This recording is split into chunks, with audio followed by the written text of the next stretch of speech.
Hey everyone, Mike B back here with another video after a long time. I'm not really making a lot of content.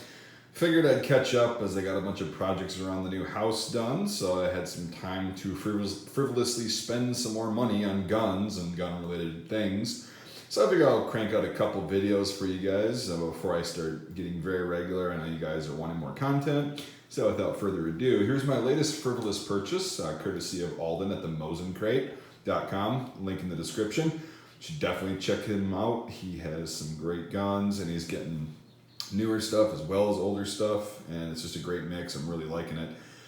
Anyway, he posted these up a few weeks ago and I was like, oh my god, I have to have one. So right away, when his orders opened, I had the form all filled out and sent it to him and managed to snag one of these H&K USP 45 handguns. Now this has been one of my kind of bucket list handguns for a while, and it's really for no good reason except for the fact that I played Counter-Strike 1.6 for all you clowns that play Source and Global Offensive. I'm old school. Anyway, I've always wanted a USP because it's the main sidearm of the counter-terrorist forces and it can be suppressed and all that stuff, and it's just kind of a cool pistol with some cool history. Anyway, I've never owned one of these before, never shot one of these before. I've held them before, but I don't really remember much, and I'm really a fan of these things so far. So you can just see the markings, give you a little bit of gun porn on here. You got the, kind of wipe that off.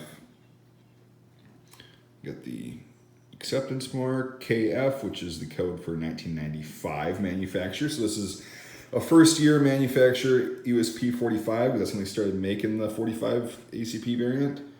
I love the stag horns there, stag antlers. And then there's the serial, of course, 45 auto. It had a police number. This is a police trade-in. I don't know.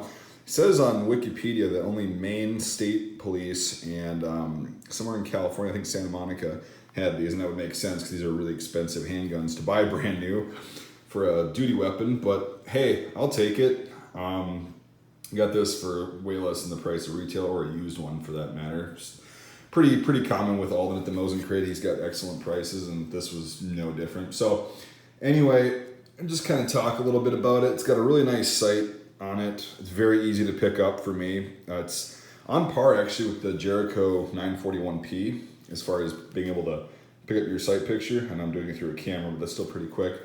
Just the angle of the sights and kind of the angle of the grip, the size of the grip. It's a bigger grip, but I actually like it. It's very cool. I won't get into the history of the USP itself. There's plenty of other videos and whatever, and it's just long and drawn out. I just kind of wanted to show you my latest acquisition that will definitely be making it out to the range. I'm going to actually use this for 3-gun now. I was going to use my Glock 21 short frame to shoot in the heavy metal league, so I can use a 308 battle rifle instead of an AR-15. And I think I may, depending on how this shoots for me out at the range, I may actually switch it up to the H&K USP and trade off the 1-round capacity for actually hitting your target. So anyway, really cool handgun. You can see, nice, came with the H&K magazine, so they're all metal for the 45 variant. Really easy, nice drop free, like the mag release. The only gripe I have, thank you Alden, is that you sent me one with a left-handed safety, so it's all awkward and stuff.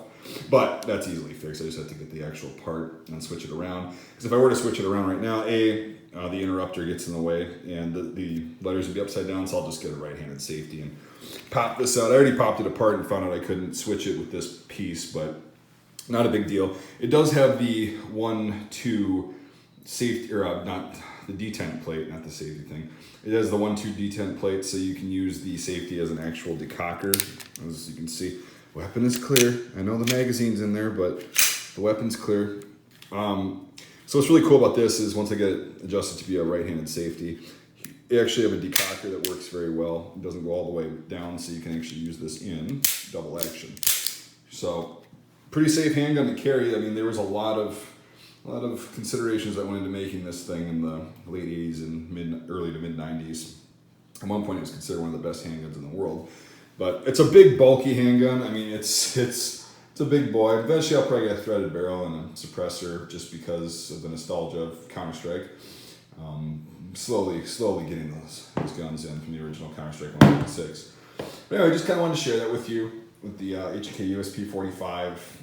really cool piece. I like the history of it too. It's the first year manufactured the 45, so it's pretty interesting.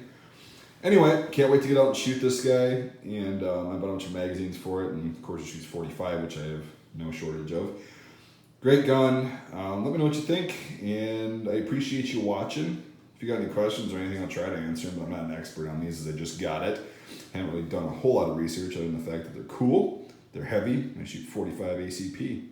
So anyway, thanks for watching, everybody. Subscribe to the channel. We'll see you next time.